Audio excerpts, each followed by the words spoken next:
गणेशाय नमः श्री सीतारामचंद्राभ्याय नमः श्रीराम कथा सुधारस श्रवणद्वारे सीता तुलस जन्म मरण 84 चुकावया होत असे. ग्रंथ करते दत्तदास अर्थात विष्णू बल्लाळ प्रारंभीला सांगतायत राम कथा म्हणजे अमृत आहे आणि अमृतारूपी राम कथा आहे. जर ऐकली गेली तर जन्म मरण 84 लाख योनी जे आहेत त्या सगळ्यामधून उद्धार होतो आणि 84 लक्ष योनी चुकवण्यासाठीच रामाचं चरित्र आहे. म्हणून ऐका. कलियुग हेच साधन आणि गण लागे योग्या घवन मुखे करीत नामोच्चारण सकळ पातके दग्ध होती. कलियुगामध्ये मुख्य साधन आहे एकले एक जयाचे नाम महादोष करी भस्मा कलियुगी साधनांचे नाही काम श्रीराम नामा वाचोनिया.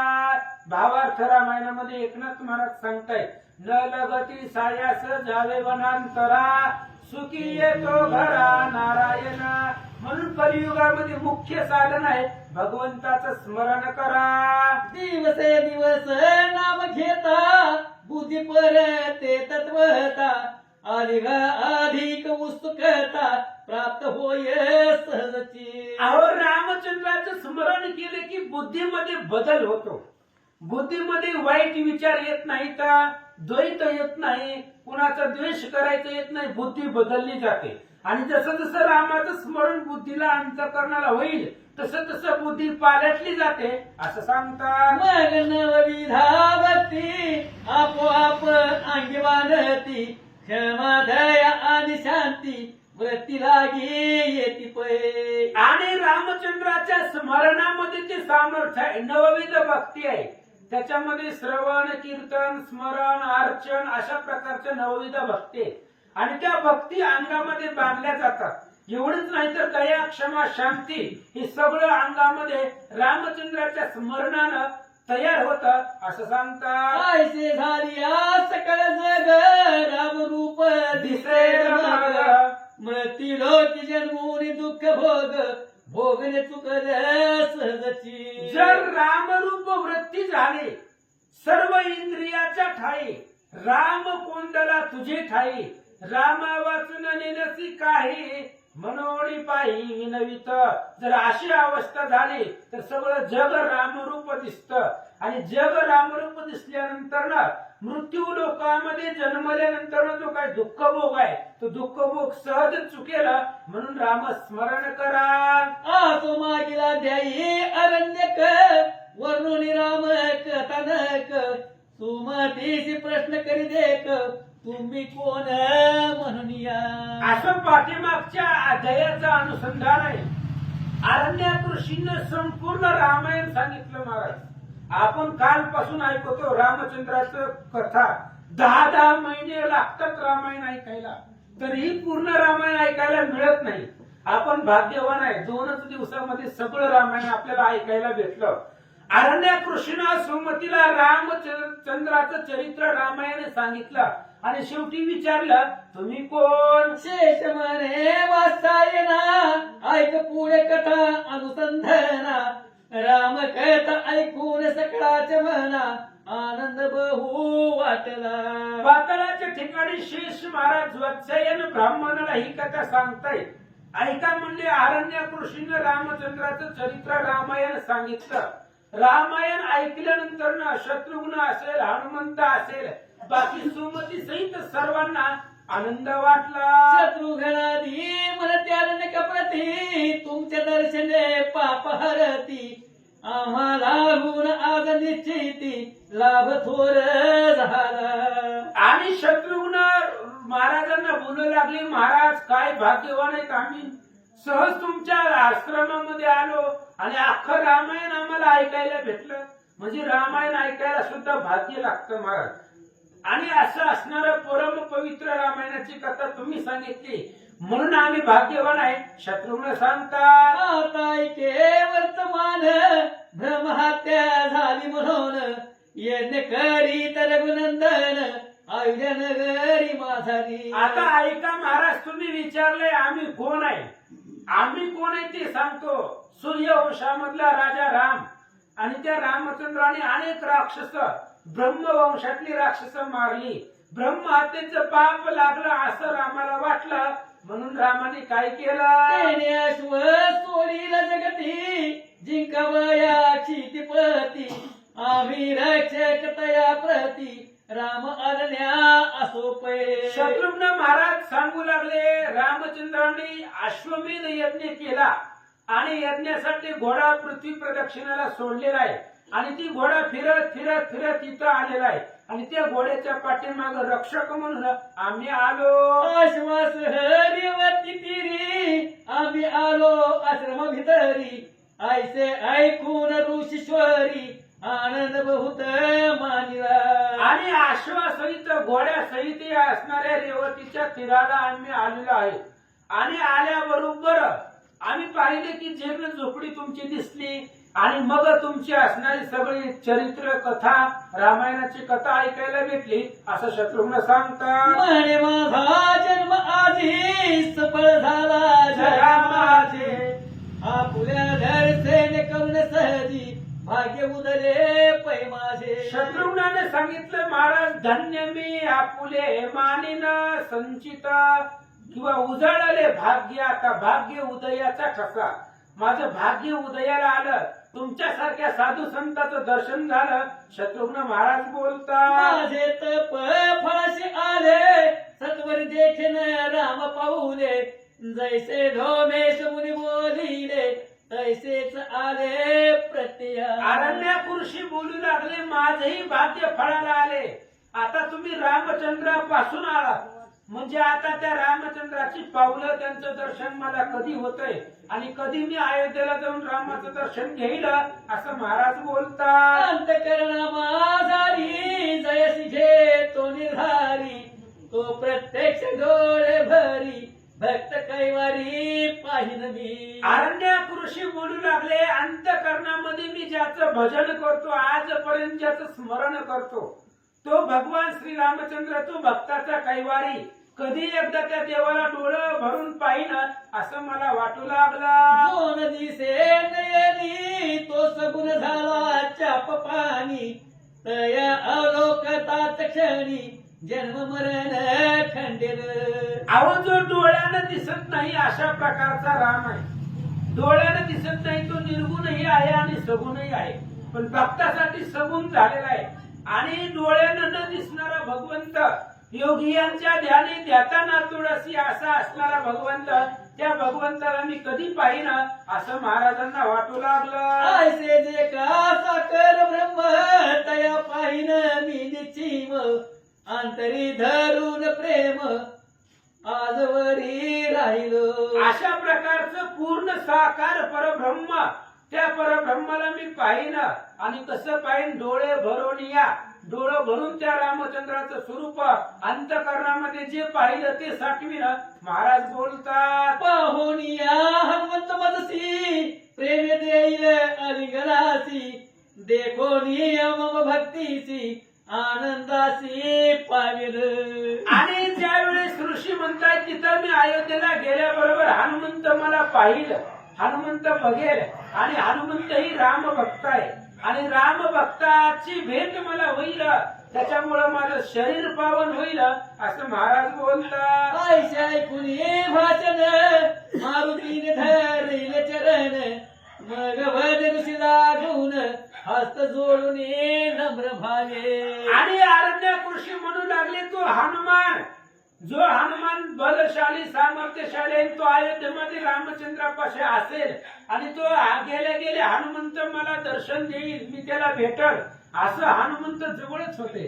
हनुमंतानं ऐकल्याबरोबर हनुमंत त्या ऋषींच्या पाया पडले आणि नम्र वाणीनं, मंजूळ स्वरानं काय म्हणतात, मी येतेच असे तुमचा सेवक, रामदासाचा चरण देख. रज कर्ण उडती अनेक, त्यातील एक मी असे. हनुमंताने सांगितलं, महाराज मी इथंच आहे म्हणले.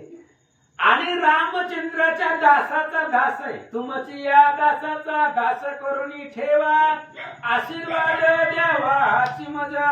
हनुमंताने सांगितलं रामचंद्राचे जे दास आहे त्या दासांचा सेवक मी आहे असं सांगतात. ऐकताय सावचन उद्गार प्रेम भरले अंतर अलिंगन रे ऋषीश्वर सुख सागर उत्तमला.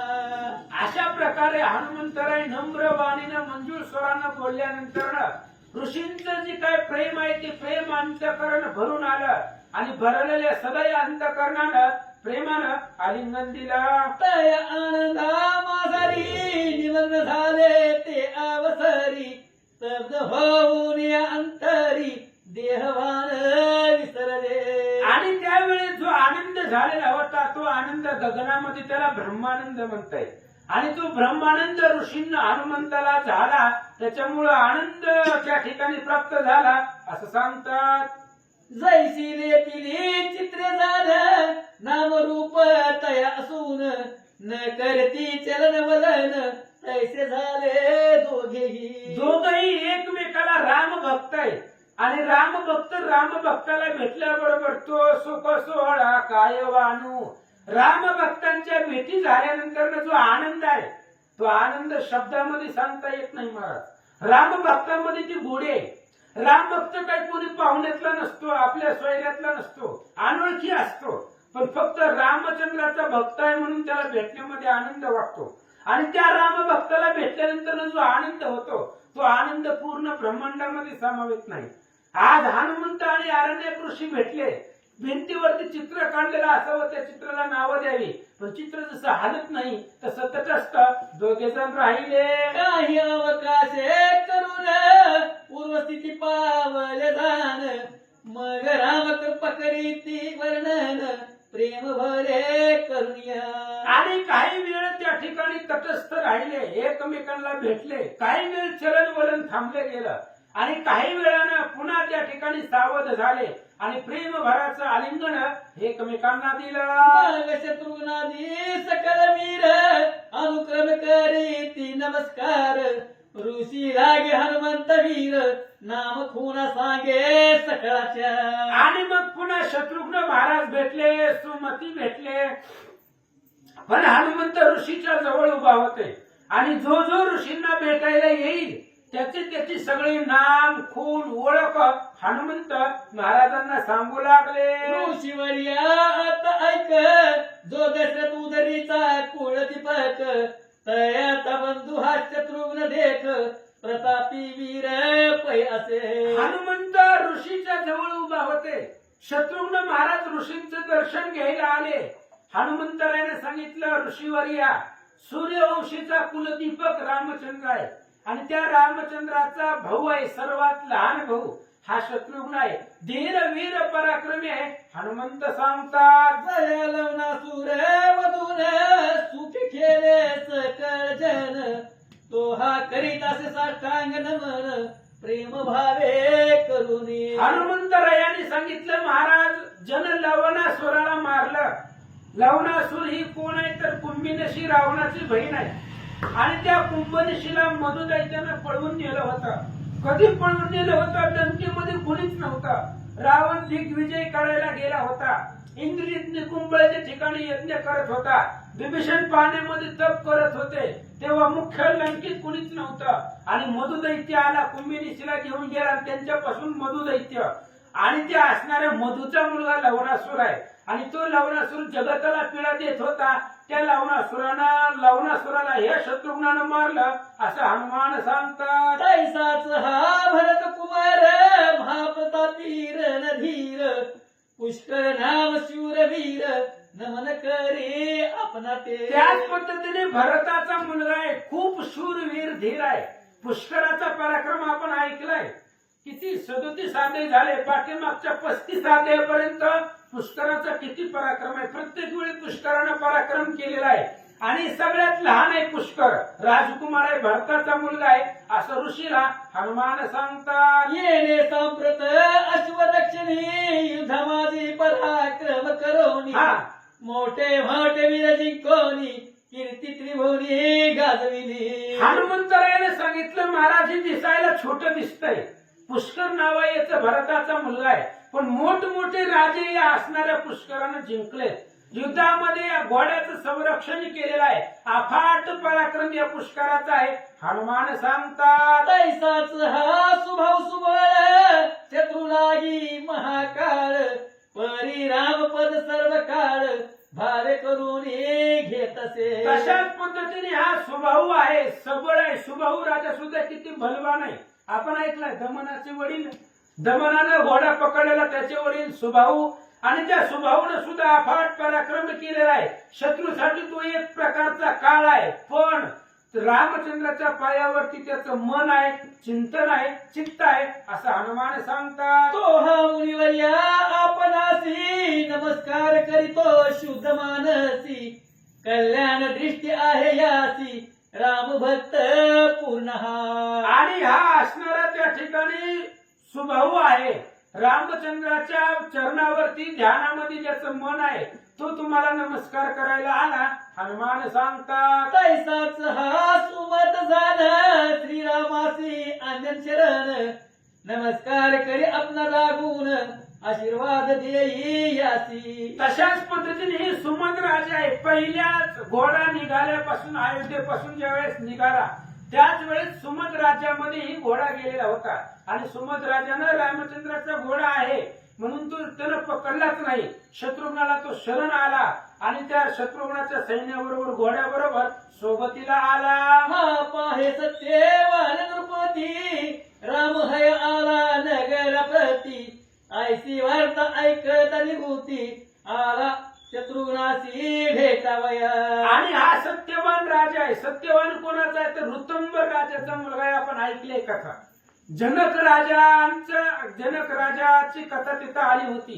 गाय सेवनाचं पुण्य आणि गाय प्रतिपालनाचं पुण्यानं ह्या ऋतंबर राजाला सत्यवान नावाचा मुलगा झाला, आणि त्या सत्यवानानं रामचंद्राचा घोडा आहे म्हटल्याबरोबर परिवारासहित शरण शत्रुघ्नाला आला आणि घोड्याबरोबर आला, तुम्हाला नमस्कार केला. राज्य केले रामार्पण आला अन्य भावे शरण करावया अवश्यरक्षण समागमे पयासे. या सत्यवान राजानं रामचंद्रावरती सगळं राज्य अर्पण केलेलं आहे.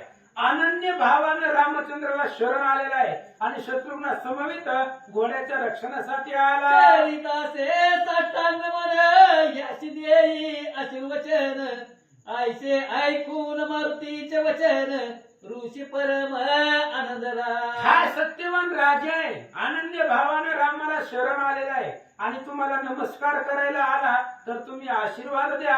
हनुमंताचं बोलणं ऐकून ऋषीवरी आशीर्वाद देतात. सकळा आलिंगन करून आसनी बैसविले तया लागून कंदमूळ सका देऊन आतिथ्य केले भक्तीनं. आणि मग ऋषी मंडळीनं त्या अनरंग्य ऋषीनं सगळ्यांना त्या ठिकाणी असणाऱ्या आसनावरती बसवलं. कंदमुळं वगैरे भोजनासाठी खायला दिली. देणे शत्रुघ्नादिकी सकल वीर आनंद पावल्या पार मग कधी न रहावी ऋषीश्वर तया लागी प्रार्थनी. आणि शत्रुघ्न सहित सगळे असणारे वीर त्यांना आनंद वाटलेला आहे.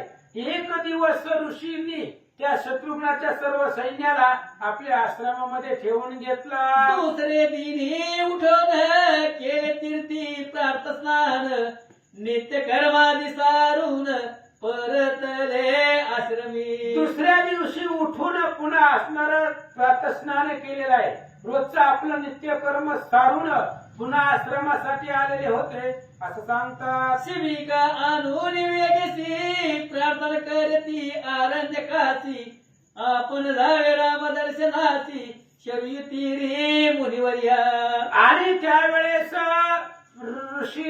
ऋषींना शत्रुघ्नाने सांगितलं, महाराज आम्ही चाललोय घोड्याच्या पाठीमागं, आम्हाला अयोध्येला जाता येत नाही, तुम्ही अयोध्येला जावा आणि रामचंद्राचं दर्शन घ्या असं शत्रुघ्नाने सांगितलं. सेवक देऊनी सागती मुनीस धारले अयोध्या प्रती राम रूप झाला अंतरी स्थिती न चरमती तीळ मात्र. आणि मग त्यावेळेस त्यांनी सांगितलं की आता तुम्ही काय करा, अयोध्येला जावा. अयोध्येला तुम्ही जावा म्हणून शत्रुघ्नाने सेवक दिले आणि सेवक येऊन अयोध्येच्या मार्गाने निघाले. पण जात असताना हृदयामध्ये अंतःकरणामध्ये रामाचं भजन सुरू होतं. ऐसे जाता मुळीवर दुरून देखे आयनगर, तेथून करीत नमस्कार नवल थोर वाटले तयार. आणि मग तिथून असणारे मुनीश्वर आरण्यक नावाचे ऋषी अयोध्येला निघालेले आहे. अयोध्येला जात असताना रामचंद्राची जी काय अयोध्या नगरी आहे ती अयोध्या नगरी दुरूनच पाहिलेली आहे. आणि अयोध्या नगरी पाहिल्याबरोबर एक नवल घडलेला आहे. आता काय नवल घडलं, आपला झालाय टाईम 9:30 वाजल्या. त्याच्यामुळे आता उद्याच्याला पाहू आरण्य ऋषीला अयोध्येमध्ये काय नवल दिसलं.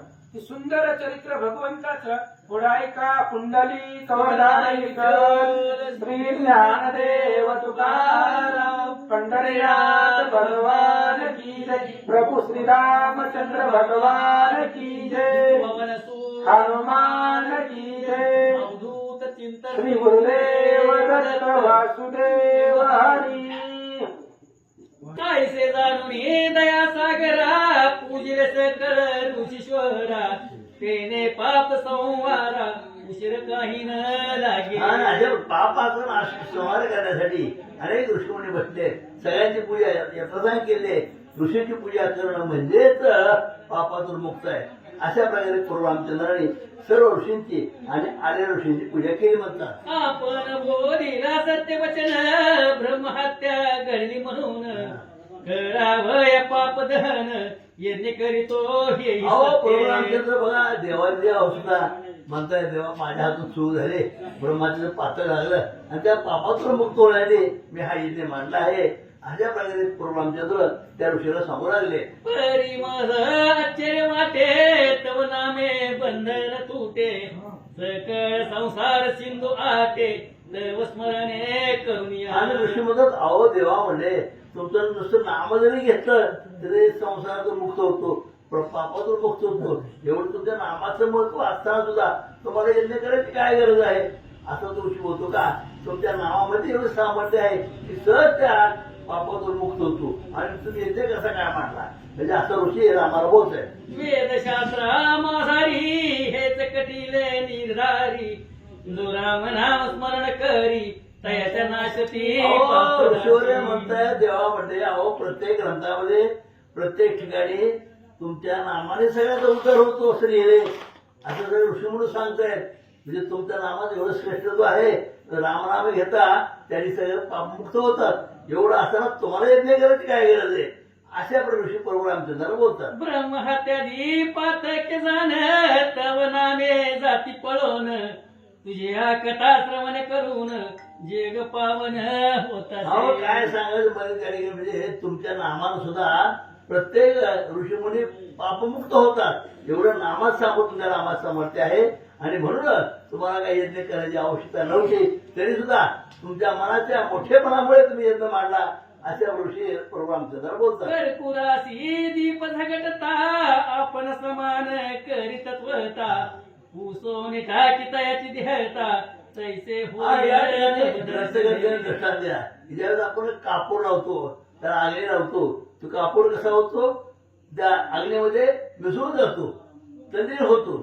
त्याप्रमाणे तुमच्या नावामुळे काय होतं म्हणून अगदी मुक्त होतो. अशा प्रकारे कापडाचं उदाहरण देऊन सांगितलं. आठवा कापूसाचा पर्वत अग्निस्फुल्लिंग पडता तयात, क्षण मात्र लया जात तैसे तव नामे होता. अहो फार मोठ्या जंगलाला नाही का एका किरकोळ काळी आग लागली तर सगळा पर्वतचे पर्वत पूर्ण गवत जळून जातं केवळ एका काडीमुळे. तसं रामामुळे तुमच्या नामामुळे म्हणजे पापाचे पर्वतचे पर्वत जळून जातात. एवढं तुमच्या नामात सामर्थ्य आहे. अशा प्रकारे त्या ऋषी रामाबद्दल बोलत आहे. तुझ्या दर्शने करून आजी मी झालो पावन, ऐसे असता तू लागून हत्या दोष अरे देवामध्ये मी लांबून आलो, तुझ्या दर्शन आलो, तुझं दर्शन घडलं आणि दर्शन घडल्याबरोबर मी काय झालो म्हणजे पापमुक्त झालो, धन्य धन्य झालो. असे आपण ऋषी त्या ठिकाणी बोलायले. ऐकून तयाचे भाषण योग्य योग्य म्हणते ऋषी जन, धन्य याची भक्ती पूर्ण रामरूपी आणि ज्यावेळेस त्या ऋषीने रामाच्या गुणाचं वर्णन केलं त्याचं रामाचं मत सांगितलं बाकी ऋषी म्हणजे सगळे बसले होते वा वा म्हणजे बरोबर आहे म्हणजे तुम्ही बोलता तेच बरोबर आहे रामाच्या नामामध्ये एवढी ताकद आहे की सगळे पाप फटमवून जातात म्हणून धन्य धन्य ऋषीवर या म्हणजे अशा प्रकारे बोलू राहिले नसे दैत्य मानसी रामरूप मानी जगासी धन्य मुनीवर तेजोरासी स्तवन करीती सकळी आणि अशा सर्वांनी पूर्वमतांचं नावाचं स्तवन स्तुती केली आहे कौतुक केलेलं आहे आणि अशा प्रकारे अरे या थोडं राहिलं की आपण थोडं राहिलं. असं आहे आम्हाला. या, या, मला वाटलं हा चला घेऊ नागेश म्हणे वासयना नवल वर्तले तयाना अनेक वर सकळ मुनी जना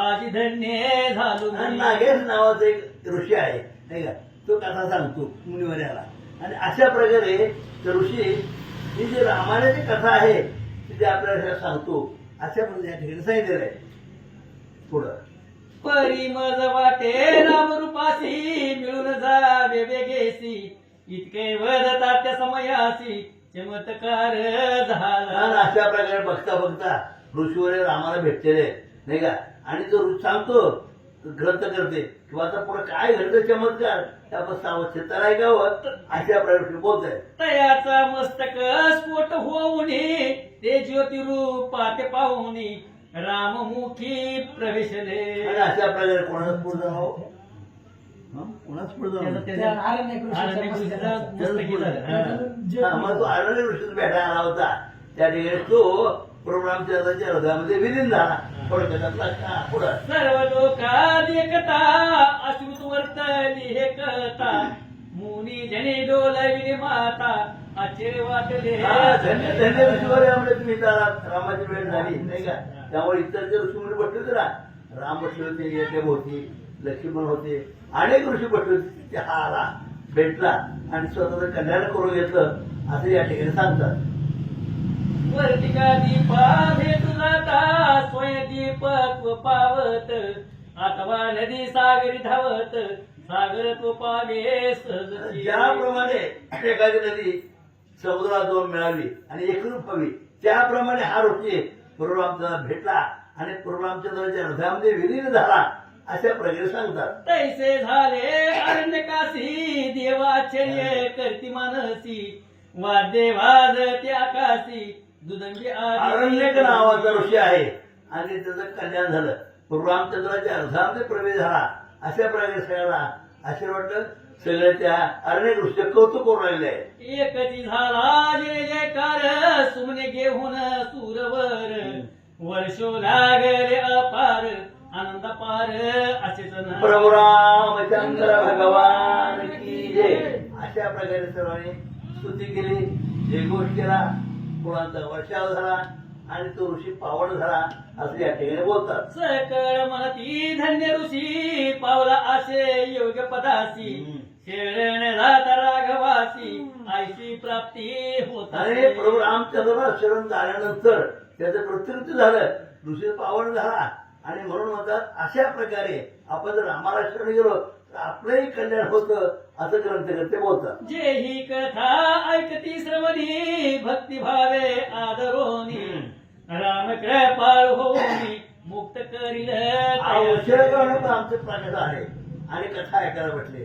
ग्रंथकर्ते होतात जर नुसते दोन शब्द जरी कानावर पडले तर तो पावड होतो अशा प्रकारे ग्रंथकर्ते या ठिकाणी स्वच्छ मंडळीला अगदी धन्यवाद देतात आता पुढील ध्यायी कथन योगिनी नेहिल अश्वरागून ते शत्रू नवीर जाऊन तया लागी आता हा घोडा पुढे चाललाय पुढच्या नगरामध्ये जाईल आणि नगरात गेलो ते त्या ठिकाणी राजा ऋषाचे ते धरेल आणि शत्रूने ते सोडून होईल अशा कथा पुढच्या अध्यामध्ये आहे त्या ठिकाणी ग्रंथकर्ते बोलतात ती कथा गोळ्यासे श्रवण करिता मन उल्हासे तयासी योगिनीचे भय नसे सत्य आता पुढे कथा गोड आहे सावचेतन ऐकावं कथा ऐकलं आपलंही कल्याण होतं आपण पावन होतो अशा प्रकारे ग्रंथकर्ते आपल्याला सांगतात इथे श्रीपद्म पुराण पाताल खंडे शेष वाचायन संवादे रामाश्वमध्ये अनेक मुने विष्णू लोक गमन कोंडली गौरहर विठ्ठल श्री ज्ञानदेव सुभाष